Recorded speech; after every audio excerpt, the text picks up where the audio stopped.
How you going, guys? Welcome to another episode of the Fair Income Podcast. This week we had Asad on the couch, the owner of GlennyKebabs.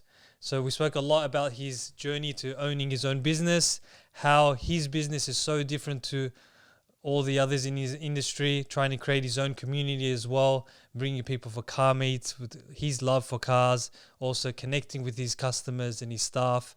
And he spoke a lot about his self-development journey, which helps his business as well. This episode is jam-packed full of stories. You're going to learn a lot as well, and also about his recent travels. So enjoy the episode.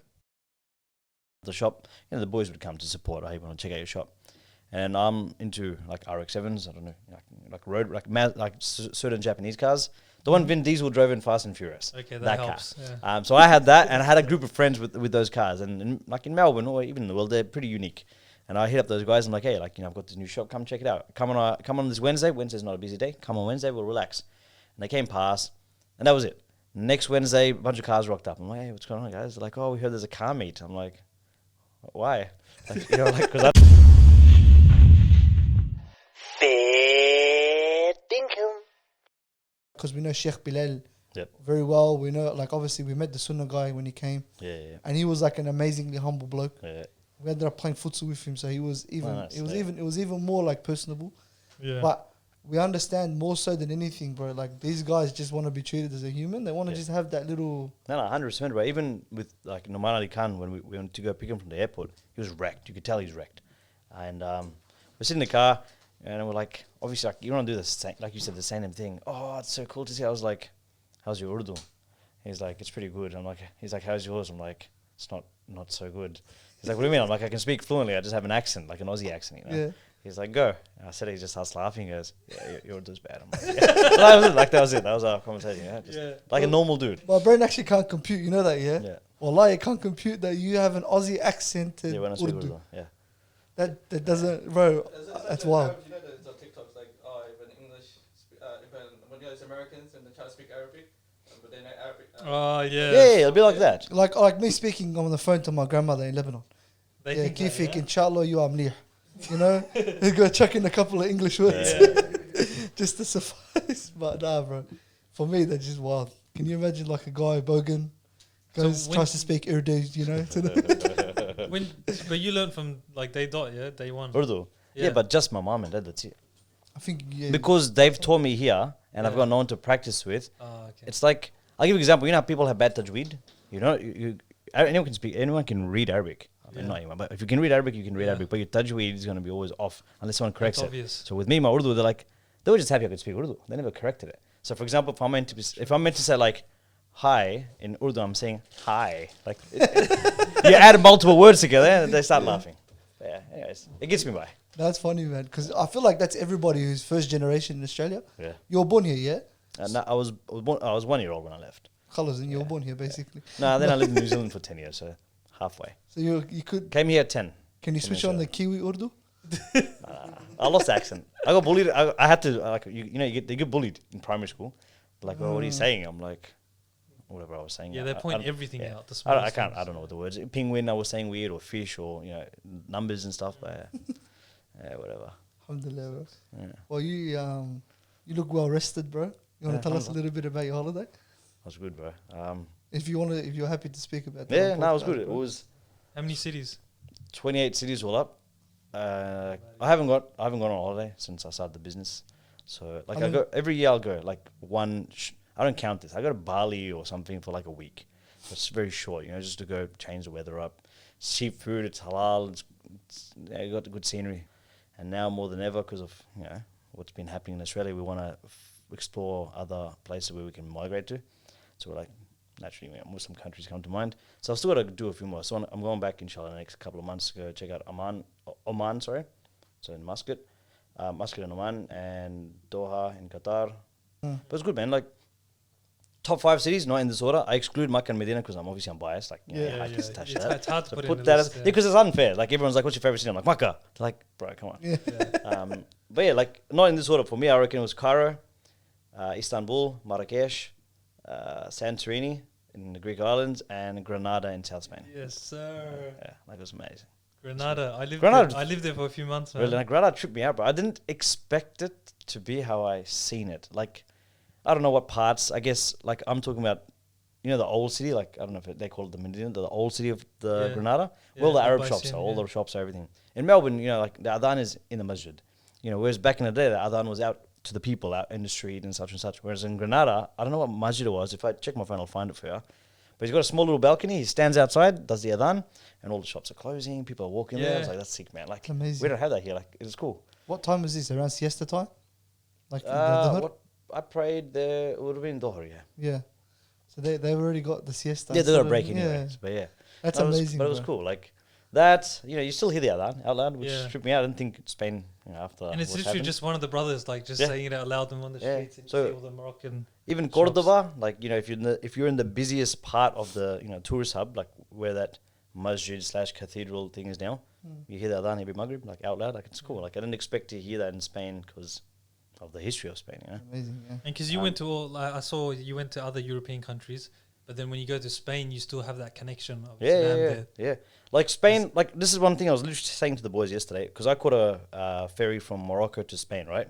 So when you leave Morocco, the last thing you see is a mass, like I don't know how big, like maybe 300 meters by 100 meters tall on a mountain. They've got La ilaha illallah written on rocks, like painted rocks. Wow. And the first thing you see when you enter Spain is a big masjid. It's the first thing you see.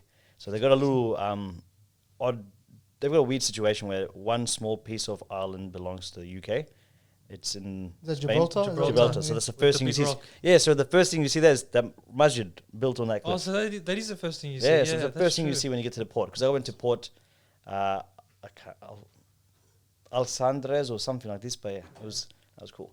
Yeah, You know, Jordan. everything had its own vibe. Like Jordan, like people say, oh, you didn't pick, you know, any of the cities from Jordan. I'm like, Jordan as a whole, like if I had to pick a country, Jordan was my favorite because it had so much different. Yeah. Oh, okay. Well, Petra was a vibe, you know. Wadi Rum is cool. You get to see the Dead Sea. I'm sitting there having breakfast. I'm looking at like Palestine, like a West Bank, you know. Amman, Like, the it's city cool. as well. Yeah, Good Amman, I people, love beautiful Amman, bro. people, yeah. Like that's one small difference I noticed. In sorry if I'm just draining the No, No, that's the fine. podcast. But one thing I noticed in Amman this. is like when you went, for example, in Saudi, a lot of their workers are abroad workers. Yeah, same thing in the Emirates. In Amman, they're all locals, and so you don't see like there's that injustice being done to anyone. Everyone's just happy, everyone's content, everyone's relaxed. People are nice. I don't know, I like that one. Amman. And just- there's it's a lot nice. of Palestinians that live there A as lot, well. bro, hundreds of Heaps. thousands, Yeah, bro. it's Heaps, amazing. heaps. But yeah, like, and then obviously me being me, so I got denied entry in Palestine because my place of birth on my passport says Pakistan. Oh. And if you've ever looked at the Pakistan passport, on the very first page it says this passport is valid in all countries of the world except Israel, because Pakistan doesn't Yeah, recognize okay. Israel. Yeah. So I got denied entry there. I was like, all right, whatever. And then my mate's like, bro, just like, go over the bridge. You can go through the Jordan. Like, it's draw the line. You might get in, you might not. Yeah. I'm like, all right. This is before all this kicked off, by the way. So I was like, all right, whatever. Anyways, I was Google Maps. There's I can't remember the name of the church, but they say it's where Isa alayhi salam, for them, Jesus was baptized. Yeah. I was like, all right. And then went on some back streets, bro, you're like 1 kilometer from the border. I was like, I'll try. I got a rental car. We got there, then army, obviously pull out the guns. But yeah, the closest I got was one. You tried, bro. The closest I've been to now, Palestine, is 1 kilometer. So that's not bad. But yeah, no, But do you have dual passports? You couldn't just give you Australian? I've got a New Zealand passport. Oh, New Zealand. But either way, they wouldn't have accepted it. Like Still, even yeah. when we call the embassy, because my mate's like, bro, unfortunately you have to call the Israeli embassy, and me and my wife are pretty staunch on this. So I was like, look, don't say Israel, but don't buckle on Palestine. Just be ambiguous. Hi, we're looking to visit. What do you want to see? The sights. Like yeah, like that. New Zealand passport, no worries. As soon as she said Pakistan, her vibe changed, bro. Like literally, she's like, yes, come. No, he cannot come. And we're like, why? She goes, he cannot come. He needs to get someone from Israel to apply as be a sponsor. I was like, we don't know anyone there. She goes, call up a tourist company. We call up 3-4 tourist company. They all deny. I was like, okay, just leave it. They must have a list of countries once they hear the names. Like Pakistan, Afghanistan. Malaysia as there's well? so I don't know if Malaysia, what the situation with them is, but I know Afghanistan, Pakistan, you're right off. Because I know there's a few passports that have the same thing. Yeah. I'm guessing Everyone's Lebanon. Bangladesh is the same, Divided. sorry. Bangladesh has got the same Okay, thing. yeah. I'm guessing Lebanon. Lebanon, I don't know. Oh, yeah. Is You're that got right. beef? I know Yeah. if you go to Israel, Palestine, you won't get into Lebanon Yeah. if you're stamped. So apparently, like you would know, people put it on the stamp on a different paper or something. I don't know what the Yeah. situation is, but yeah. I don't even want to stamp, bro. Keep Yeah, it. when I went there, they give out papers. They know Yeah. that you basically don't want the stamp. Yeah. Yeah. So this is your first holiday. I want to come back to First proper obviously, holiday, yeah. I want to come back to the fact that you've put Cairo first Because I know a lot of No, people. it wasn't in order. I wasn't That's in my order? top 5 cities. Oh, yeah, okay, top 5 okay. cities, But yeah. still, having it in top I 5 is loved a it. bit I loved contentious. Qatar, yeah. 'Cause I know a lot of people tell me that Egypt is probably the worst place Yeah, I they've hear been. that. I hear that. And they're like, I just wanted to see the pyramids and leave. No, But I'll come back to it. yeah, But you're saying this is your first holiday in how long? Since you started the Since- business? the last holiday I had was 2016, January. We're not counting Bali and all that as well, yeah? Those are every 1 to 2 years, but I don't count. But like, it's 6 days, 5 days. Like, it's not long. Basically count going to them. Brisbane or something. Yeah, pretty much. But that sacrifice, bro, is massive. Yeah. Especially for us, because we're a bunch of boys Yeah. here that love to travel. And honestly, I'm not too sure if you were fond of traveling before starting the business, and you had to make that decision to make that sacrifice. Mm. What was it like for you? Obviously, when you first started out the business, did you expect yourself to be making that kind of sacrifice? Or? No, I wasn't, a bit delusional, thinking, yeah, I'll open the shop and let it run itself. The dream, but it wasn't like that, man. Once I got in, it's sad. Like, I missed a lot of things that I probably shouldn't have missed. But when I first started, look, it's a blessing, but there's a struggle with it. So alhamdulillah, like for me, a lot of businesses, the biggest struggle they go through is to get busy. And for us, like, we got busy the moment we opened. So that's why I say alhamdulillah. But at the same time, I wasn't prepared for that. So I didn't have staff. Just wasn't ready for it. It's a good So problem. Yeah, yes. When I say, so I said the bad side of it, because I had to work so much, I was there 7 days a week. I didn't have staff at that time. I was still figuring it out as I go. The bad thing is, I used to be heavily involved with PGCC. Every night I was there with the boys mucking around, whether we're listening to a lecture or resting in the masjid. Like, I was there a lot. It was like a big part of my life. That sort of came to an end. I was there for Jummah, Ramadan, for Taraweeh, but that is it. Otherwise you wouldn't see me there. So that, you miss that. Same, there's a lot of janazah prayers I missed. A lot of people's nikahs and weddings I missed. I missed a lot of that important stuff, but so that's the bad side. So yeah, like I said, I did not expect it to go down how it was. In my head, I'm just thinking I'm going to open it up, grab some stuff, and then walk away. But alhamdulillah, I've gotten to that stage now where I'm not in the business, but it took a lot of time in between to learn. The hardest thing I think I found for me was to let go. Like, to allow others to do their job. I was originally a micromanager. Yeah. It's your business. You get personally attached to it. I'm trying to break that attachment now. Bro, especially if yeah. you began and you were the one on the front line basically doing everything, Yep. that's going to make it a lot more difficult because that attachment's even stronger. Yeah, Do you know what I mean? yeah, 100%. Being the face of the business and then trying to be a perfectionist at the same time, it takes a toll on you. Bro, how did you deal with that, or how did you actually find yourself when you started to let go? How did that transition occur? How did it feel? Good question. Like, even with this one, again, I say alhamdulillah because everything, people complain. When something bad happens, people forget to say alhamdulillah. But for me, what happened is I had a broken nose for many years, and I didn't tend to. I just sort of left it, and I got to a stage where I couldn't breathe properly anymore. So I told my little brother, I was like, hey man, like, I need to get my nose fixed. He goes, all right. I'm like, can you help and just run the shop? Because he was already helping me out, so he knew what he's doing. I just didn't have that trust in anybody. Like, I can't have a business run without me. That was sort of my mentality. Yeah. And then I stepped away. So I was in the doctors for 3-4 days. And guess what? The business ran, and there was no problems. And then I went back. This is after the 7 months. So prior to that, I worked 7 days a week, 14-hour days, I think it was. And then after that, I got to take because I was there from 11 a.m. to. We opened at 12, so I got there at 11. We closed at 3, so I left around 4. So whatever that works out to be. And so once I got that break, I was recovering, but I call it a break. I realized that the business can run without me. I've set up. I didn't realize I have systems in place. You don't think you do. And alhamdulillah, like, for me, that was my moment where I was like, you know what? I'm not going to miss out this brother's nikah, and I might go to that event. And I started to get myself out there a bit. So I started taking weekends off to start with, and then added Thursday in there, added a Monday, and alhamdulillah, after a few months, I just stepped away. Now you don't work anymore? No, I work, but not in the kitchen. It's the complete opposite. Yeah, no, I work, but in the kitchen. So, like, my issue was I was stuck in the business, and I even say this to many people. I'm like, it's very hard to grow the business when you're working in the business, when you should be working on the business. So as soon as I was able to do that, I was able to grow the business even better.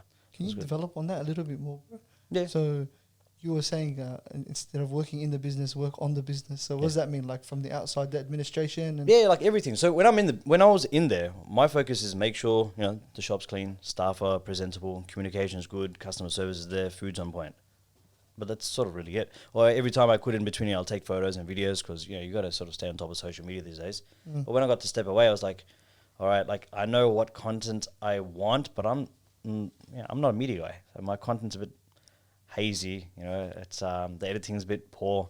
So then I reached out and got a media guy because I had the time now. So I told him what I want, and then, for example, media guy handled. Same with accounts. I used to give everything to an outside company, but when you do that, you lose focus of what's really going on. You don't have the numbers in front of you. Yeah. So if you spoke to me, now as opposed to at that point, you'd be like, oh, what's the margin or what's your cost on this? I didn't have an idea because I gave it to someone else to do. I was like, hey man, like I didn't have time. Whereas now, like it's a weird phase. I didn't deal with my numbers accounts, which is very important. You have to know your finances. So I didn't deal with it. I let someone else deal with it. Then I started dealing with it, and I understood every nook and cranny. I understood exactly how much a grain of salt would cost me. Now I'm at a stage where I'm like, I've again handballed it to someone else, but within my company, so I've still got view over it. But again, I passed it on to somebody else now. But there's things like that, same thing. I would have never wanted more stores. I didn't realize, it gave me a chance to sort of get feedback from customers and have conversation with the customers. People love that, People love when a business owner engages with the customers. So it gave me a lot of time to do that. And just literally just muck around with them. So like, we do these big events every Wednesday for cars. We've been doing it for 7 years. Before me having time, I'm just serving everyone. After that, I'm actually mucking around and banding with people and talking to them and engaging with the car club so they get close to us so we can create that community. So I reckon... I think you're being a bit modest. Community is a light word, bro. It's more of a... Don't quote me on this, but cult. Yeah. A few guys say So I that. want to know, like, basically, like the early days, did you ever have this vision early on about having car meets, having like the community, like connecting with customers? Because you don't see many stores doing these kind of things. It's kind of outside the box. Yeah, Where did it come from? But I'll give you in simple terms. GlennyKebabs was meant to be a side hustle, and I was running my dad's chemical business. That was the reality. And then, like I said, I got busy real quick. And for me, like I always tell everyone, always leverage what you have. For example, if you're a funny guy, that should be your gimmick. Be that funny restaurant people go there and muck around, or you might be good at like, you might be like a bodybuilder. So use it, use it to advantage. So with me, like I've always been a car guy. I've always been in the car scene for many, many years. So I said it to it was an accident, but then I leaned on it. So originally what happened is when I first opened up the shop, the boys would come to support. Hey, want to check out your shop. And I'm into like RX-7s, I don't know, like road, like certain Japanese cars. The one Vin Diesel drove in Fast and Furious. Okay, that helps. Car. Yeah. So I had that, and I had a group of friends with those cars. And like in Melbourne or even in the world, they're pretty unique. And I hit up those guys. I'm like, hey, I've got this new shop. Come check it out. Come on this Wednesday. Wednesday's not a busy day. Come on Wednesday. We'll relax. And they came past, and that was it. Next Wednesday, a bunch of cars rocked up. I'm like, hey, what's going on, guys? They're like, oh, we heard there's a car meet. I'm like, why? Because I didn't make this. And they're like, oh, like last week people they said there was RX-7s here, and like I said, RX-7s are unique, And I was like, oh yeah. I'm like, yeah, like hang out, make you a thing. And that's why I said I leaned on it. So then I was like, all right, let's actually make it an event. And it started off with mates just coming to see me, and then like I said, I leaned on it. And the reason it worked very well for me is I've been in the car scene since I was 18. So I'm not some random guy that people thought was trying to just profit off random car people. I was like, no, I want to give you a place where you can come, enjoy, hang out, not get, harassed by the cops or in cars. Every group has toxicity. Car groups, they start to hate on each other too. So I'm like, no, like this is a neutral grounds. Everyone enjoy, relax, and it's good. Even till today, like we've been going strong. Yeah. So you had a bit of, I remember might have been a bit of negative publicity if I'm not mistaken, just in regards to hooligans and stuff like that. Hooligans, no. I had an issue with my landlord, Caltex. So long story short, again, you have to say alhamdulillah in these situations. My situation was I got too busy, and they're like, you're too busy to be here. I'm like, okay, well, what does that mean? They're like, you need to slow down your operation. I was like, that's a bit dumb. It's like me saying, that's like you guys coming to my shop. I'm like, hey man, just come back tomorrow. Like, it's too busy right now. That's essentially what they wanted us to do. They said this, and I was a bit naive. Like, I was a bit blindsided. It was happening to me then and there. I say this now. I sort of get it. I do understand the situations. But back then they were saying, you're too busy. And I was like, what are you guys talking about? I got a bit stubborn and got a bit annoyed that they started to restrict us. So the car events got banned. They started restricting us on how much parking we can use. 3 spots, by the way. I've got like 6 people working at once, and they wanted me to have 3 spots. And then, so like I went to court. I ended up being on the front page of every news channel at the time, every newspaper, sorry. So, Daily Mail, local news, and Leader, and all that sort of thing. Yeah. And then jumped on the project show. So that was all right. Like, it's good exposure. That's what I'm saying. There's always good and bad. So it was really good exposure. The good thing is the locals, they all started supporting us hard. So, this whole cult thing. I remember once one of the cops calls me up and he goes, I need you to just relax with the protest. I'm like, what are you talking about? He's like, there's a protest for GlennyKebabs tomorrow. I'm like, is there? I was humbled, man. That's pretty cool. He goes, well, you didn't know? I was like, no. I go, who's doing it? He goes, just a bunch of these kids. I'm like, okay. He goes, yeah, can you have a chat with them and maybe tell them not to go ahead? I was like, Awesome. I go, it's illegal, isn't it? He goes, yeah. I'm like, let them go ahead, man. Went the next day, so many cops. It's like 20, 30 cop cars. Kids obviously buckled. They left. But the point is, the community was doing a protest on our behalf because we got shut down for a short period. And then, even on the newspaper, it's saying David versus Goliath. So the community, people love the underdog, so the community backed us up. It was really good for business. That must have been amazing just to know that people back. Yeah, man. It's cool when people have gathered to protest for you without your knowledge. You haven't instigated, you haven't asked them to do it, they've done it. So you start to think I'm a pretty integral part of this community. People actually care about us and being in operation. You want to give back even more, Yeah, 100%. So I remember when we reopened, people were just lining up, and for example, the lines were long. I'm not gonna shy away. It was good. There was big lines. People would queue up, and I was there. And guys let's get a can of Pepsi. I'm like, what else? He goes, not just a can of Pepsi. I'm like, why would you line up half an hour for a can of Pepsi? He goes, I want to support you. I was like, thanks, man. That's nice, yeah. And mind you, our people trip out. Our customer base is not Muslim. It's because of the area that we're in. It's predominantly Chinese, Australian, and Sri Lankan. I could say maybe 10 to 15% of our customers are Muslim, mainly because I'm just not in a Muslim area. Yeah. But I'm it's cool. It's good to see that support. It makes you realize you are somebody in that community. People actually care for you. Yeah. So Alhamdulillah, was good. But it wasn't bad publicity. We never got lit up about hooning or cars and this and that. Time to time, obviously people would muck around a bit. It's hard. For example, you got 200 cars and one guy decides to do a burnout. It is what it is. You try to prevent it, but but it's inevitable. Yeah, it's a bit hard. But then even with that, we almost make everyone feel almost like a school system, because I remember the cops came once. They're like, how do you monitor this? I'm like, we have a big group. So forget the Facebook page. There's a group. We have a community page, and all the car people are on it. So for example, if you come and you do a burnout, I'm calling you out, and everyone's going to know that this guy got called out. So you know what happens at all the other car events? You can't go. You get banned. Wow. Yeah. So it's that's what I'm saying. It's like a school. I'm a school teacher. So But if they it's misbehave, necessary. it is necessary, because I tell everyone, I'm like, dude, that 10, 15 seconds of fun, that ruins it for everyone, because we've got neighbors, we've got residents living around us. No one wants to, there's a difference with cars and hooning. People like cars, they like cars. Hooning's, it just it annoys everyone. So I said the wrong word earlier of hooligan. It was hoons. Yeah. Same thing, hoons, yeah. But that's the thing. So I'm almost like the teacher. So if they start misbehaving, I'm taking a photo, I'm calling them out, I'm going to put the car online, and they don't do it, man. They become apologetic to the stage, please, man, delete it. I was like, no, man. I go, why'd you do it? Yeah. So we've been good, alhamdulillah. With the cops now, people know with modified cars that might not be legal, they feel safe with them being at GlennyKebabs. The cops don't come to us, they don't bother us. They've pretty much set a rule with us saying, look, we understand the cars probably are a bit lower than they should be, and they've got mods that they shouldn't be, provided they don't do burnouts, skids, and start excessively revving to frustrate the neighbours. He goes, we're happy for you to do this. I'm like, all right, cool. Awesome. So it's been good. I think there's another question I want to ask. Did you pay that guy to get the tattoo, GlennyKebabs tattoo man. on his forearm? That guy, that was so trippy. So I remember I was working that day too. I was working over the counter. When you know your regular customer, you recognize him. I didn't recognize this guy. So he rocks up. So he's either been coming when I'm not working or whatever it was. Anyways, he rocks up. He's like, hey, man. I'm like, hey, how you going?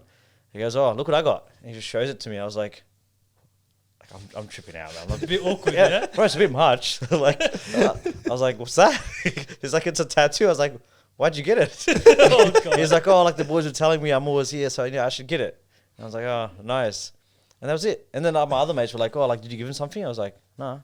Did you give him a free meal or something? I was like, nah, man. I was shook. It's a bit much. It's cool, but it's a bit much. To see that some guys for us tattoos are haram, so that's why I'm not really keen on it.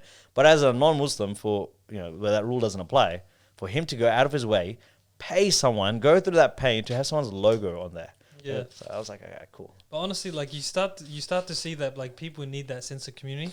Yeah. It means more to other people than maybe than the people you might think would. Yeah. And that's what it's all about. Yeah, no, 100%, bro. The community thing. So put that tattoo thing aside. The one thing I do get very happy to see is we sell this stuff like to people. So like the normal stuff is obviously without the name, but then people want to get their name. So like for example, if you're an Arab, you can get your name in Arabic. If you're Chinese, we'll give your name in Chinese. So like it's unique. It's a personalized T-shirt, right? Yeah. And we don't make money off it. Whatever the cost is, we sell it. And people are like, dude, like you should milk it. You should make money off it. I'm like, dude, it's marketing.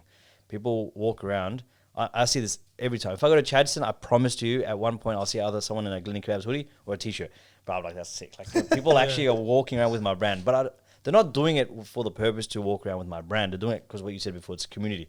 So all this, it is heavily around the car sort of community. For them, they've created this thing where they know every single week, without doubt, Wednesday night, you go to GlennyKebabs for the big car event. Friday, Saturdays, whichever day they sort of pick amongst their own groups, they'll come and it's a hangout. So I tell them, I'm like, you don't need to buy, you don't need to do anything. Like, I want this to be your spot. Like when we were younger, I'm sure we were all young. We were like 17. We'd all go to a cafe and there's 5 guys and you buy one coffee. Eventually the owner's like, hey guys, like you got to buy something. Yeah. So like, I remember that because it happened to me a lot where the guy's like, he'd come and point at the sign, he's like, yeah, $3.50 minimum. I'm like, bro, I'm like 16. I ain't got $3.50. So I wanted to make sure, like all my life experiences, I'm trying to put back in my business. So like, I tell people, I used to go out of my way. Like, there's no obligation. Bring your car. Don't buy nothing. I don't care, but make it a place. So like for me, like the thing I see around a lot is our merchandise, our clothes, like T-shirts and hoodies and stickers. So you see GlennyKebabs. So like the boys in the north or Truganina and Kilo, they'll really mess with me like, hey bro, we saw another one. I'm like, that's pretty cool, man. That's awesome. Like I like it, yeah. The only backfiring of that was once I remember I got abused on a Facebook page. Some guy, I can't even repeat the language he used, but some guy messaged me and he was just abusing me, saying, oh, you drive like this, and you're a moron, you're an idiot, blah, blah. And I was like, what happened, man? He goes, oh, like, you're driving your Honda Civic or whatever it was, like a maniac. I was like, oh, and like, we sell our stickers. Because he thought I'm the owner and I'm the only guy with a sticker. And he's like, what do you mean? I'm like, yeah, we have like 200 cars with the stickers. He goes, oh, sorry, dude. I'm like, that's right. He's No. like, I wouldn't understand why someone would put a kebab shop sticker on. Correct. No, he just thought it's me, like the owner must be doing it. That's But it's awesome. got its little perks too, man. Like, my old car, I remember, like, when you're driving home late, you probably just speed a little bit. Yeah. I was speeding more than a lot little of bit. it. And yeah, so like I remember the cops used to come back then at the old shop. They still do now. Every Tuesday the cops come through. They come in, they crew, they eat, they relax, and they bounce. Oh, awesome. And the good thing is same thing. Like we don't give them any perks. There's no discounts or anything for them. It's a hangout spot. Like it's a little hangout. And I remember once that night I was driving home, a little faster, and I'm just assuming here, I could be completely wrong. It was like 3 a.m. from the shop driving. I was going faster than I should have, and cop lit me up, and I was like, oh, I've lost my license. 100% I've lost my license. And you got right up behind me, just lights off, does a U-turn. I was like, no way. GlennyKebabs sticker on the back of my car, right? I was like, and my plate number is a HSPDLR, so I was like, could it be that he's a customer, or is he like maybe he got an emergency call? I don't know, but I'm leaning towards the first one. Yeah. It's got its perks. You know what I mean? Do Michael Jordan, bro. Yeah. Associate everything you need to. Yeah, and then on the last thing I'll say about the community thing, like I remember another thing, and I still see it till today. Like there'll be, for example, the car park's full. You'll come alone. You'll literally come alone because there are people out there who they're just not social, man. They don't know how to make friends, or they're a bit quiet, or maybe they're a bit awkward, or whatever it is. And I love seeing this, bro. Like they will come, they literally come by themselves. Wallah, by the end of the night, bro, they're leaving with a group of friends. Like That's they make amazing. friends. You see them make friends. That's Like, honestly cool. amazing, Like, I like yeah. that. Yeah, so that's probably my favorite thing I would say about like that community element of it. Yeah.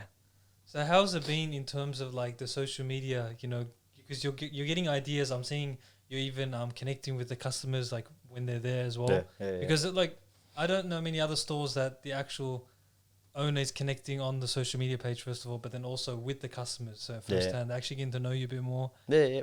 Like you're rating HSP types. Yeah. Types as well. Yeah, no, that one. So, like I said, I said in the beginning, I was doing our own socials. It was all I loved the content, but I was not capturing it the way I wanted it to be captured. So, I'll give you an example. Like we could be doing this podcast, right? But instead of microphones and lights, and it's just some guy on the phone. So the content's mad, but it just hasn't been captured right. Yeah. So then I ended up using a media company. So with them, we went the opposite. They had mad, crisp photos and videos, but it was just boring content, man. Because It's not what you're looking It's for. not. No. Well, yeah. It's very hard for you to pass on your imagination onto someone else and your creativity. So I just told them, hey guys, like, do this. So they did the bare minimum in regards to, there was not much creativity. There was no interaction. So like those posts look really nice. No engagement. No one shared it. No one liked it. No one commented. I was like, nah. And then last year I was like, nah, guys. I go, look, I'll get my own media guy working for me, and I'll be with him. So I'll literally walk him through it. I'm like, man, I go, like, I want to capture my funny side, because I'm a bit of a joker. Like, I want to capture my funny side and just roast people, because I'm a roaster. Like, one thing everyone knows is I went through this bad stage for like 3 years where, like, if you gave us a bad review and it had merit, I would respond fairly.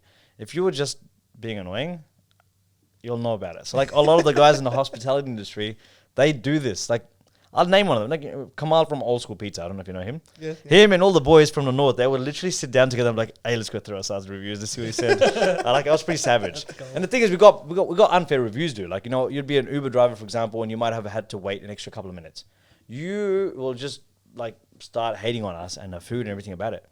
It's like, dude, like, you didn't even order. Like, you just had to wait a few minutes. Sorry, man. Or like a customer would be like, oh, fantastic food. Love the service. Car park was horrible. 1 star. I'm like, I'm a food business. I'm not in the car park business. Like so then I would roast it. Like, I would actually roast it. Put it up on our socials. Put it on our stories. So like, I was pretty... Like, it's not professional, but it's unique. People don't... like. People love that though. Yeah, so like even my mate Hash, I don't know if you know Hash from Burger Tree. Yeah. Even he's like, literally, he's like, dude, you as a business owner, say what we can't. You just say it.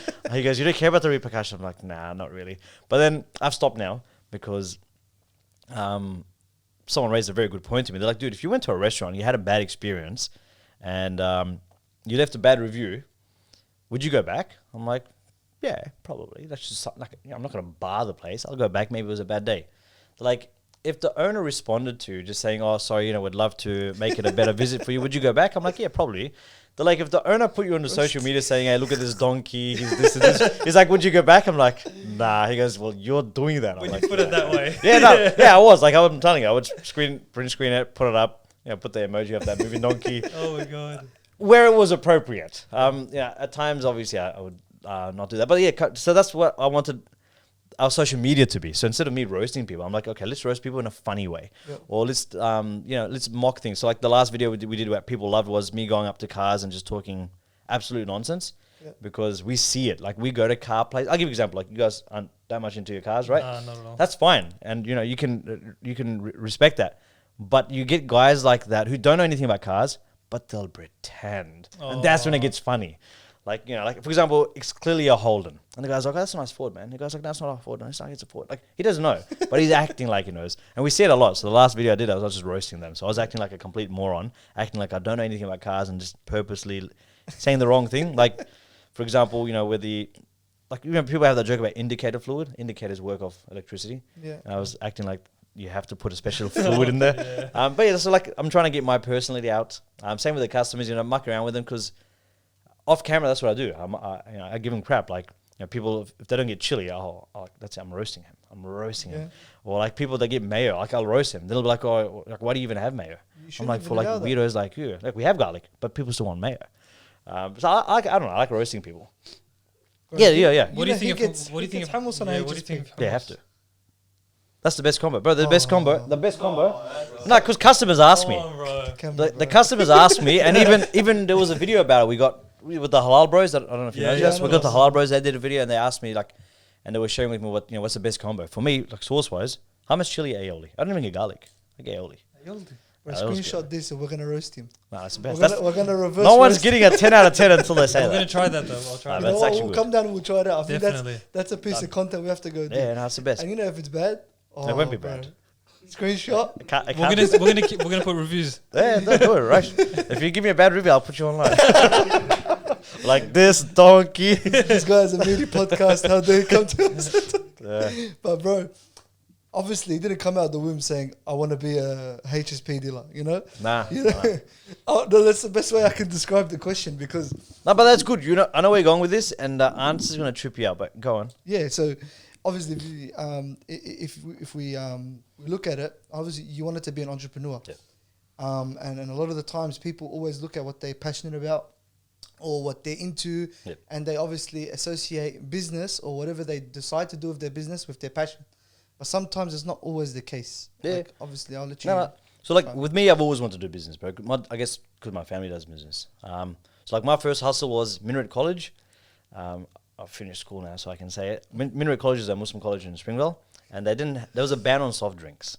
So I went to Coles and bought soft drinks and I sold them. So that was my first hustle. I made money, and it's not much, bro. But when I was in year 9, so when you're like 14 years But old, the impact you're and making you make as well. $10 a day, you're like, that's my whole week's pocket money, because my dad used to give me $10 a week. I'm Yeah. like, sweet, I'm set now. So it started with that, and then other little things I tried out, bits and bobs, and with this one was, how do I even get? Oh, so the storyline behind this. You know what my nickname was in high school? You know, everyone has a nickname, yeah. What was your nickname? Sus. What was your nickname? Oh, my name's Ali. It's very short, so. Owl. Yeah, Owl. exactly. And then you Yeah. remember in year 12, you can get your nickname on the back of your jumper. Yeah. You know what my nickname was? Kebabs. No way. So my year 12 jumper, which I still have, it says Kebabs on the back of it. That was my nickname. Yeah. So the reason for that is Glen Waverley Secondary College, the other school I went to. It's right behind the Glen Shopping Centre. So for year 12s, you were allowed to go to the shopping centre to eat. I'm Muslim, bro. There's nothing halal except for kebabs. So I eat a kebab every single day. Every single day. So they just gave me a name, bro. Like, you're obsessed with kebabs. That I'm worked like, out okay. well. And they just called me kebabs because, A, I was eating kebabs every day. 2, there wasn't really many ethnics. And although I'm not Arab, they just thought I'm Arab because of my looks. And I'm like, I'm from Pakistan. They're like, oh, you're Arab. I'm like, all right, man, no worries. He's got a beard? Yeah, pretty much, yeah. So that was my nickname. So that's why I say, like, this is now probably getting a bit on the religious side, but like, you always have to know that Allah always has a plan for you, yeah? And people forget this, whether they're struggling or when they get successful, either way, on either spectrum, they forget this. So like, for example, wallah, I'm not kidding, in 2008, so 1 year after I finished school, that place where I opened my first shop, I said to my dad, I go, that's a mad spot for a kebab shop. There was nothing there at this stage. It was just an empty place. He goes, why? I'm like, it's got a petrol station, there's a car wash. I go, it's on the main road, it's opposite the train station. I go, it's a mad spot. But it was empty at the time. And I think a year or two after that, it became Muzbuzz drive-through coffee or whatever. So I lost that. Anyways, my dad had no interest and I had no money. So I was like, okay, whatever. And then after the years, it became a kebab shop eventually. And then when I was working with my dad, the thing is I was still working for my dad. And he was like in that phase where he wanted to retire. So he's comfortable. And when you're comfortable, you don't want to grow. And when we're young, we just want to grow. We want to, hit new targets and achieve a goal. So I told him, I'll go, look, I'm gonna do my own thing. Anyways, I went to that same place that I looked at as a sort of young kid, and then it became a coffee shop. Then it became a really, really bad kebab shop. And I bought off the guy. I paid probably more than I should have, but I just knew that place is gonna do well. So that's how I walked into that industry. And like I said earlier in the chat, that was meant to be a side hustle. It wasn't meant to be a full-time gig, but alhamdulillah, worked out to be a full-time thing. So the guy whose nickname was Kebabs. Oh, and another part of this, when we're young, we have that stupid email address, like bad_dude underscore this. You know what my email was back then, and I actually use it now? Asad_Kebabs@hotmail.com. You still use it? That's good. Because now I can use it. Yeah. But back then it was a bit lame, because they're like, well, why is it Asad_Kebabs? I'm like, it's my nickname. But that's the email I created, I think, when I was 15 or 16 years old. So yeah, I can use it, because now it's part of my business. That's actually crazy. So that's what I'm saying. Like, you probably didn't expect that. Everyone's like, oh, blah, blah. I'm like, nah, I got kebabs. Sort of was a big part of my life.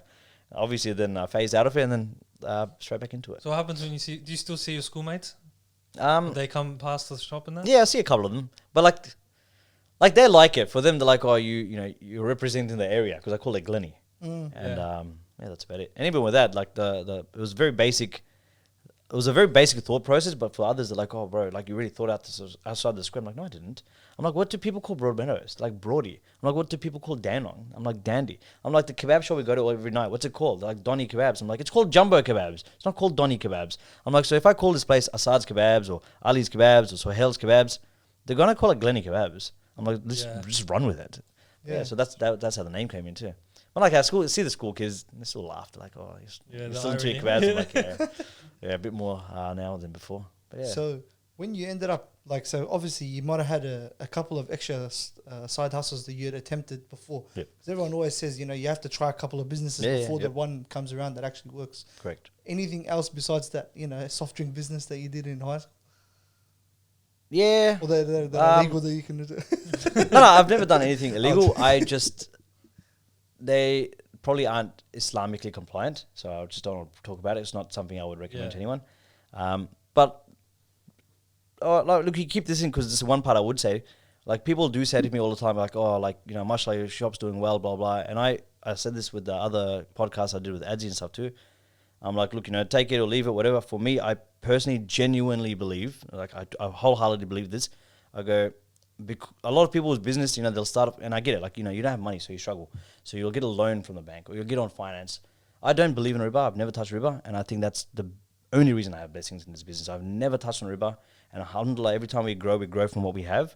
We'll never, you know, borrow money or touch on finance. And I think people lose sight of that. People become successful. Maybe they do become successful, you know, financially, and they're just not content or they're unhappy. And I'm like, how'd you get the money, man? Like, because it matters.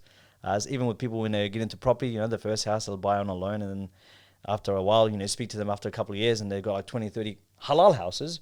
But you're like, how'd you get into it, man? Like, you know, I think people forget, like, you know. There are some commandments that people completely neglect. For me, it's a riba. I see people do that a lot. I honestly attribute a lot of my success to the fact that I've stayed away from it. I actually think that's why the barakah is there. Do you have a certain philosophy when it comes to money, or certain advice that you give to people? Not advice, actually, no, because we're getting in trouble for that one. Yeah. But kind This of... is not financial advice. Yeah. Just disclaimer, you know? Yeah. But is there something that you did or something that you realized along the way that was very important that maybe people who are on that path could actually take heed of right now, and, you know? Yeah. I feel like I've witnessed that saying where people say, you know, if you give, Allah gives more. 100% I can attest to that. It's happened to me. So that's one. Number two is, and we continue to do that. So like anytime sometimes it gets a bit heavy, bro. Like this year, unfortunately, there was a lot of issues in the Muslim Ummah. Like I'm talking about this country got flooded, that country got flooded, there's an earthquake, blah, blah. So like, you know, in your head, you sort of have in your head, okay, inshallah, this year I want to give this much. And then it's just, it gets really full on. But again, like, there's no loss. Like, even now, like, I'm, inshallah, trying to open up another shop. And I feel like it's, you know, the repayment for giving.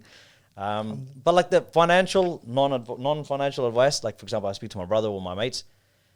This is for Muslims, non-Muslims. I just say this to everyone. I'm like, but if you can't buy it 3 times, don't buy it. Because if you do, either you're going to borrow the money or you're not going to have the money to upkeep it, or you've sort of put all your eggs in one basket. And so I was just like, I know it's a bit full on, but yeah, if you can't buy it 3 times, don't buy it. So like some guys you'll meet out there, right? And they'll buy a Lambo. And then they're like, oh, bro, I've got to service the brakes, man. It's 10 grand. Can I borrow? I'm like, bro, you have a Lambo. Like, what do you mean you can't service the brakes? Yeah. So unless you can buy it 3 times, just don't buy it. It's unnecessary. It's not needed. Yeah, that's probably it. The shortest, but that's the most sort of common one I keep repeating to people. I feel like it's important though, bro. I think a lot of us forget there's actually a very important part of our deen is to live within our means, bro. Like, and what we're currently living in now, you know, due to afterpay and all that kind of stuff. You see a lot of people living outside of their means and not understanding that you're still going to end up paying the full price of it, even though you're paying it in full. Do you know what I mean? That $250 or whatever it was that was initially going to come out is still going to come out, but it's just delayed a little bit, 100%. So, well, obviously you lived delayed gratification. You've lived it. We've seen it because you're obviously bringing up the fact that you hadn't taken a massive holiday for a long time. Yeah. The grind was, I would say, a little bit more intense at the beginning than it was towards now in the end. Yeah, but look, in saying that, I would say at the beginning it's physically straining. Now it's mentally straining. Okay. Yeah. What do you mean by mentally straining? Oh, like now we've got, for example, the more, you know, that saying, like, more money, more problems or whatever. Well, with me, I say more shops, more problem, more staff, more problems. Like, you know, back then I only had like 6 people working for me. So like that's 6 different personalities I can deal with. Now, alhamdulillah, I think we have 160 people working for me. That's 160 different complaints and, you know, lies, tricks, personalities even. There's obviously good, but there's the bad too. So you got to sort of deal with it all. So it gets tiring, man. Like it gets really frustrating. So I think that's what I'm saying. Mentally, it's a lot more straining. Like back then, my mental health was good. So I was fine. Now I just feel like a little bit stressed out. So how do you deal with it? Or like, how do you keep that balance in your life? Oh, look, obviously, like with me, like, or with anything, like every time something bad happens, end of the day, like, you know, some people just sort of cry or whinge about it. It is what it is. It's meant to happen. There's a reason it's happened. Move on. Like, I know it sounds like a bit harsh for people who are like, hey, I'm going through a lot. I'm like, yeah, that's fine, but like, you have to move on. There's a reason it's happening. It's not just happening for coincidence. So like every time it does happen, you know, like, alhamdulillah, I can give you one example. Like last not last year, the year before, I signed 2 leases at one time. I got a bit over ambitious. And I was like, I'm going to open up one in Mount Waverley and one in Oakley. And then the team members that I was relying on at the time, they had like the one, I guess I didn't look, I should have spoken to them. They finished the degrees that year. So that meant, because they're overseas students, they had to get a job in the field in the next year for experience. So I lost them. So they were meant to be my managers. I was going to hire them as my managers. So, yeah, that's a stress I had to deal with. So, for example, like now I've already paid the guy the rent. I've already paid him the deposit. I've already paid the solicitor. And now I've got to pull out of one. So then we pulled out of the Oakley one, lost money on it. The Mount Waverley one, $100 up there. So, like, that's the stress. Now, like, people hurt themselves at work, because now there's 160 people that can potentially hurt themselves. And it's not they're hurting themselves because I have, dodgy equipment. They don't follow protocol. I can give you an example. Like, there's a fryer, which is really, really, really hot, and there's a there's a bench next to it. So the idea is you leave the stainless bowl on the bench. We had this one girl, she left it on top of the fryer, which is the hottest part, by the way. That's where it's literally shooting out flames. Like, it's hot. It's the exhaust of the fryer, and the fryer's at 180 degrees, so that part of the fryer would be at like 220, 230, and she left a stainless bowl on top. And then she grabbed it. So, what happened to her fingers, right? They melted onto the bowl, like her fingertips. You got stuck? Yeah, like it got like the skin melted off, because dude, it's hot and it's stainless steel. So anyways, we got it on footage. We've obviously got like pretty detailed training procedures. We've got rules of the shop, what you can and can't do. You got SOPs, you got everything. Even though she did everything wrong and she was negligent in her work and she failed to comply with the company's policies and rules, guess who has to pay? Me. That's how it is. And this happens a lot. Like, it does happen.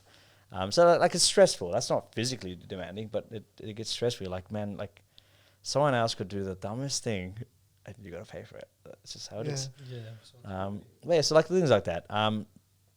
I think it's really, that's all it is. When people do ask me, like, what's the most stressful thing? I'm like, it's staffing. That's the most stressful thing. Yeah. They can be amazing. And like my team, don't get me wrong, they are amazing. Like, they've got us to where we are now. But it's the headache that comes with it also. Bro, there's a skill to it, yeah? And obviously I want to ask you about how you deal with 160 different personalities. Yeah. And ensure that not only they're happy in their employment, but they're loyal to the employer, and that they're satisfied with the outcome of the employment. How do you for example, if they have grievances, a lot of people approach it differently, 160 different personalities, but like it's a bit more difficult. What's the one approach that you take that helps out? In the beginning, I was one-on-one with everyone, but I'm talking when I had a much smaller team, say 40 people. So I was a one-on-one, so I knew them. I knew, this guy's got a home loan, that guy's got a student debt, whatever. I knew everyone's sort of situation. As we grew, I couldn't keep up. And one thing that is not probably a good attribute about me, but it's good to share this stuff, is you can't be good. You can't be the best at everything. You can't be good at everything. Although I'm a very social person, I feel I lack empathy sometimes. So you could say to me, "Oh, dude, I'm tired because I played soccer." Mind you, you're saying this while I'm training, so I'm just like, so I don't understand it. For me, it just doesn't make sense. I'm more of a you'll be fine. Just get past it. So then I hired somebody for HR, and that was their job. Their job was to be that mediator between me and somebody else. I took myself out of the group chats because people misunderstood when I said things. I'm very direct. So, for example, when you guys message each other, you might be like, "Hey, assalamu alaikum, how are you? What's happening today?" I'll just message you like, "Where are you now?" Because I'm just trying to get to you. It's not that I'm trying to annoy you. I just need to see you right now. So I'm very direct. So, for example, with staff members, I might message someone saying, "Where are you?" I'm asking, "Where are you?" So I know where to bring your coffee. That's it. Literally, that's my intention, right? Wow. They're thinking, "Oh, he's saying, where are you?" Like, I'm not at work. He doesn't think I'm at work. Like, miscommunication, right? All because I just said, where are you? So the point is, I'm too direct. So I know that's where I lack, communication skills. In person, I'm fine. And everyone says that to me. They go, but when you message, it's usually message, they think I'm blunt and they take it the wrong way. So what I just did is I took myself out of the group chat because I know I'm not good at it, right? Why make everyone annoyed at me? So I just took myself out of the group chat. So all the 160 staff, I don't talk to them. They don't talk to me. When it comes to small little sort of issues, I'll speak to them when I'm in the shop. I'll speak to them if they reach out. But now the HR person deals with them because, like I said, I lack that. So I got someone else to fill it in for me. Was there ever because obviously you hit the ground running along with the business. Was there ever imposter syndrome or you feeling of this could end soon? This might just be a phase and how did you mitigate that if you did? Yeah, I think about that all the time now. Even now, I'm like, if I want to grow, now's the time because, we're still relevant. Businesses do, come and go. There are businesses out there like Macca's, they're just there. But you're right. I think about it all the time. I'm only getting older. So like I say this to my mates a lot. I'm like, dude, like I don't know if I'm cool anymore. Like, you know, like 7 You years get ago. those thoughts, But like, I you know, get that. 7 years ago, like I was a big boy. I was training. I was probably, I didn't have white hairs. I was a bit more, I was in the car scene heavy. Like I'm still in the scene, but like I don't have any, what you could say like cool cars now. Whereas back then I did. So like I was very relevant. So people were naturally a bit drawn to me, and they were drawn to me, they were drawn to the business. Whereas I'm like, I'm getting older, you know. I've got white hairs now. I'm not so fit anymore. I don't have a cool RX-7 anymore. So like, I'm going to phase out. There'll be the new kid's going to come eventually, and he'll be that new guy that everyone wants to hang out with and go to his shop. So I'm like, this is the time for us to just go all out. So that's why I took a break, sort of, from a business level. I didn't really want to grow the business last year, but now, inshallah, you'll see over the next maybe year or so. Like, I'm going to go all out. But honestly, the one great thing about your business, like outside looking in, is that you're adapting. You're doing new things. You're not just, because I see with a lot of stores or food shops, they kind of just sit with it, and it's like, okay, the money's coming in, it's good enough. No need to do extra changes. But then you're still looking for these opportunities to grow even bigger, which is amazing. I'm glad you mentioned it. Yeah, so for me, like my initial point when I opened up my first shop was, I feel like I always have to explain it in depth. But I'll give you an example. Like, back in the day when we were all kids, for example, right? Fish and chips shops were around, just local shops, run down. Usually a mum, like we call it mum business. Yeah, mum, dad business, very small, very basic. You know, there would be no customer service. It wouldn't be a vibe. It wouldn't look aesthetic. It's just, it did its job, but nothing beyond that. And a lot of burger shops back then too were similar, and so were souvlaki shops. Fish and chip shops eventually became places like Hunky Dory's, where you could take your wife and kids and friends, and it's actually a nice, presentable place with aesthetics, and it's tidy, and there's customer service. Burgers did the same thing. You know, there's Betty's Burgers and Burgertory and so forth. Souvlaki did the same thing with Jimmy Grant's and Souvlaki Gia. Kebabs never did it. They just didn't do it. They never evolved. They always, and again, I wouldn't want anyone to take this like racially, but you know, facts are facts. Most kebab shop, or every kebab shop that I knew growing up in Melbourne, was owned by either a Pakistani bloke, Lebanese, Turkish. They were migrants. They lacked education. And they jumped into the food industry because you don't need qualifications, and they generally kept their family in there. And that's all it ever was. And I mean, for them, it probably worked. Like, you know, it was sustainable. It kept them going. Cool, no worries. So I'm not, throwing shade on them, but I'm saying it never evolved. So when I came in, I was like, I'm not uneducated. I did commerce. I learned something. I've got a decent business acumen. I'm good with marketing. I'm good with communication, and I like to reinvent things where I can. So for me, it's like I want to not only have like a really cool kebab shop. I want to reinvent kebabs, like redo it, because us growing up, same thing. Kebabs was like late night, cheap food. People have always associated kebabs with greasy, unclean, unhygienic, unhealthy. There's no communication. Like the guy will just be like, "Yep, cash only." Doesn't care about what you want. Like that's how it's always been, right? So with us, if you walk into one of our shops, like let's use Glen Waverley for example, like I made it aesthetic. My whole roof is garden, the walls are garden. There's a full-on modified Harley Davidson just parked in there because it's about the vibes. Our staff are trained meticulously, so I know, like, for example, out of the 160 staff, I probably only allow 40 to do customer service because those 40 know how to banter, they know how to laugh, they know the slang words of today, like, which I'm still catching on. Like, people used to be like, "Oh yeah, cap." I'm like, "Well, you lost your cap? What are you talking about?" He's like, "No, cap means lie." I'm like, "Oh, okay." Like the language changes. You need that. Yeah, so I need those young guys to know what's going on. Then they have to know all the vibes. Like, there might be some weird Tik Tok video going around. I don't know about it. But then the staff knows, so he's made this weird reference. My customer service person has to make that reference back because that's a click, right? You click. So for me, like, I think I've been successful in doing that. So, like you said before, kebab shops were just kebabs, normal fries, and soft drink cans. Whereas we went through a phase, or we still have now, like, you can go to our kebab shop and we have every dessert you can think of. We don't have just fries. We have waffle fries, which is like a specialty chip. We have sweet potato fries. We've got wedges. So my sister contributed a lot in the beginning, which is like, "Oh, you should look at different dietary requirements." I'm like, "Yes, halal." She goes, "No, there's other dietary requirements." I'm like what? She goes, "Oh, like, people are vegan." I was like, why would a vegan person go to a kebab shop? But they do, man. And I like just slapped the word there. Yeah. And we went out of our way. We did create our own sort of mock meat, they call it. It's made of jackfruit. And dude, the vegans flocked to us. They loved it. They loved the fact that a new sort of younger, cool business was accommodating to them. And then same with like my sister, for example, she's celiac. I don't know what that means. I'm like, what's that? She goes, oh, if I have gluten, like my throat, literally her words. She goes, if I have gluten, my throat will swell up and I'll die. I was like, oh wow, that's pretty hectic, yeah, because it swells up and you can't breathe. So she's like, oh, you should have like gluten-free things. I was like, yeah, because kebab shops never thought this, right? They never thought to accommodate everyone's diet. So we ended up being a place that's halal. It's got gluten-free options. It's got vegan-free options. And yeah, people loved it, man. Like even drinks and stuff, we didn't stick to your bare base. We had kombucha, man. Like people like kombucha is such a healthy drink. I'm like, yeah, we wanted healthy options for people. So like if someone wanted something healthy or on the healthier side, they would get just chicken. They would get just salad with it, no sauce, no nothing, and get rice or sweet potato fries. It's a reasonably healthy meal. I remember you had a kebab at the time, or the HSP, or like a version of the HSP that was the gym one.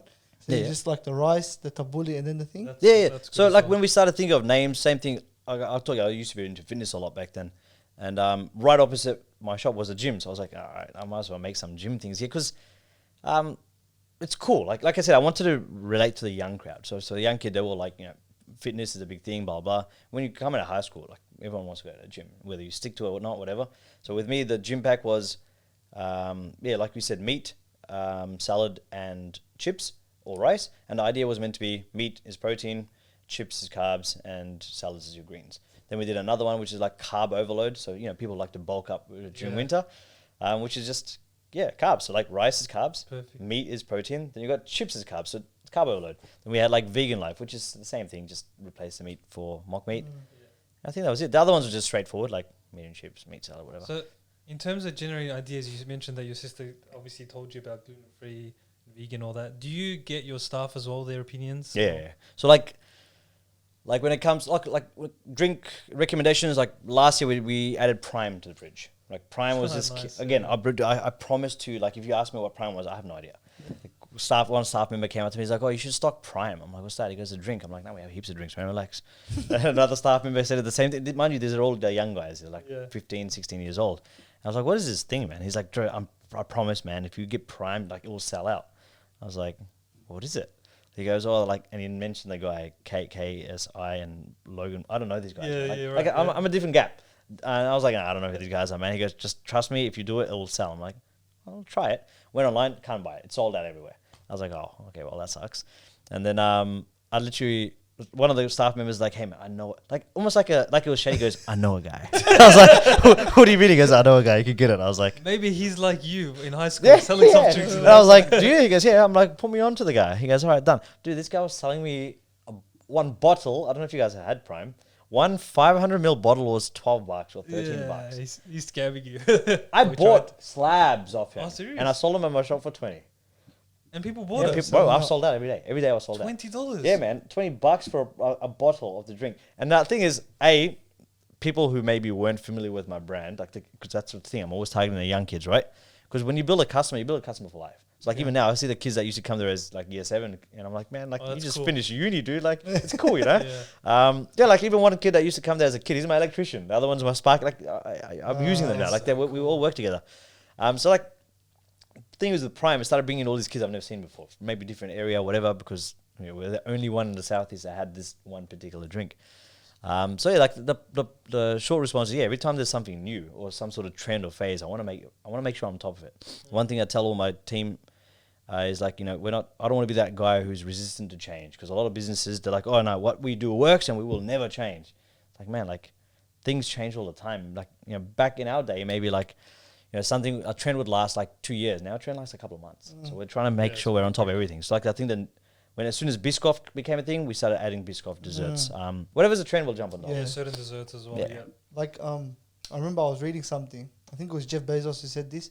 He goes, every business is going to cease to exist, but our job or our main goal is to extend that process to make sure that it doesn't cease to exist sooner, rather it does it later. No, I agree, bro. Like 2015, 16, when I first started, HSP was this thing everyone spoke about, bro. It was on the news, the politicians like Sam Dastiari and Pauline Hanson, they were talking about it. So it became this thing. And I remember even on Facebook, you got Facebook, not your Facebook page, but you got Facebook groups. There was this group with 250,000 people, man. It had like 200 and something thousand people on it. It was called Halal Snack Pack Appreciation Society. I don't know if you guys remember this. Nah, Like heaps of people, right? And all these people are doing is they're reviewing shops, talking about shops. So I made sure it was my business to make sure people talk about me in a good way. Yeah. So I used to read what they want because they had their own criteria. So like, for example, if the guy didn't greet you as, hey brother, you lose a point. If they didn't put lots of sauce on it, you lose a point. If you didn't get served in a styrofoam box, this is back then, you lose a point. There's all this criteria. If you didn't have a Turkish drink called uludag, you lose a point. So I made sure, I'm like, guys, make sure we have uludag. It goes in a styrofoam box, put lots of sauce and say, hey brother to everyone. Yeah, we tick all the boxes. Yeah, so we got yeah, pumped, man. Like everyone started loving us. We got all the good reviews because we're ticking the boxes that they've made for us. But then now, like if I said it to someone, HSPs are not a trend anymore. No one talks about it. So you're right. Like you have to do whatever you can to survive as long as you can because trends don't last forever. So HSPs are pretty much they're not really spoken about unless you had it as you grew up. Like I can tell you now, like a year 7 kid now, he doesn't know what it is and doesn't care about it. Whereas back in 2016, every year 7 would be like, no, I was going to HSP. Like that's the thing. Yeah. So we just started adapting, man, changing things up. So like we just went stupid. So like now we've got a HSP which is like that big, like it's huge. It's $200 I think or $180 and it'll feed like 15 people. But for value for money, it's mad for you. I could never do But that, it's more like the gimmick behind it. People are like, Yeah, oh yeah, yeah, exactly, we're gonna yes. finish it. We're not Yeah, gonna it's all finish about it. recording as Yeah, well. man. Yeah. So they jump on social straight away. They're all videoing. Where I'm videoing them. I'm like, oh, these Yeah, guys sick. aren't going to finish the food today. So like even this new thing I'm coming out with, which I haven't released now, is when you get that big one, I'm going to charge the customer for every 100 grams. So I'll do it in 100 grams. So for example, if you left over 200 grams, you got to pay me Oh wow. because I like, like now that. now I'm pushing you to finish your food. Yeah. I'm pushing you to finish the And food to not and- waste, yeah. and not waste. Yeah. So like it's not my own idea. I did see it somewhere online on TikTok somewhere where this restaurant was saying, you know, if they don't finish this meal, I'm gonna counter charge them. So you've already paid for your food, but I'm gonna charge you more now if you don't finish it Yeah, that's because you're telling me you're gonna have this, 5 kilo plate or whatever it is. Then I challenge you to do it, and if you can't, there will be consequences. That's sort of the way we're gonna do it. You have to ruin the fun. But yeah, man, like I still have my doubts. Like I didn't even know if my prime was like legit. Like I reckon people input. Like I know ours was the English prime from the UK. Then there was American prime that people wanted. The difference was the bottle shape. But no. Also caffeine as well, yeah. Oh yeah, so Intake, yeah. Australia never got the caffeine, but prime because Oh, apparently okay. it just did not meet Yeah, ours is called FDA, I think, in Australia. But yeah, it didn't get passed. It was pretty bad. But yeah. So I was gonna say, where do you because you've opened now? You have 3 stores officially, right? Yep. Where do you see the future of this? In the north. Yeah, no, northwest. I wanna. I'm waiting for that. Again, I don't know if this sounds like I don't want to sound super over ambitious, but I want to start franchising out, inshallah, in the next year, 2024. And my goal is to make sure that anywhere in Metro Melbourne there is a GlennyKebabs within 15 kilometers. Actually, there has to be one. That's a great goal. Yeah. So and then obviously after that, I want to start going national. So I want to like Sydney, Queensland, Adelaide, and we'll see if the other cities are worth it or not. Inshallah. But yeah, we'll see how we go. Sounds But inshallah, I want to start pumping them out. Thank you for joining us, bro. Wallah, we really appreciate it. Jazakallah, thanks for having me. We're gonna have all the links for Asad's GlennyKebabs and everything that he does in the links in the description below. Inshallah, don't forget to like, comment, and subscribe, and go show Asad and GlennyKebabs some love. All of their social medias and all of their links, inshallah. Yeah, Gonna and so be they can roast them about their order.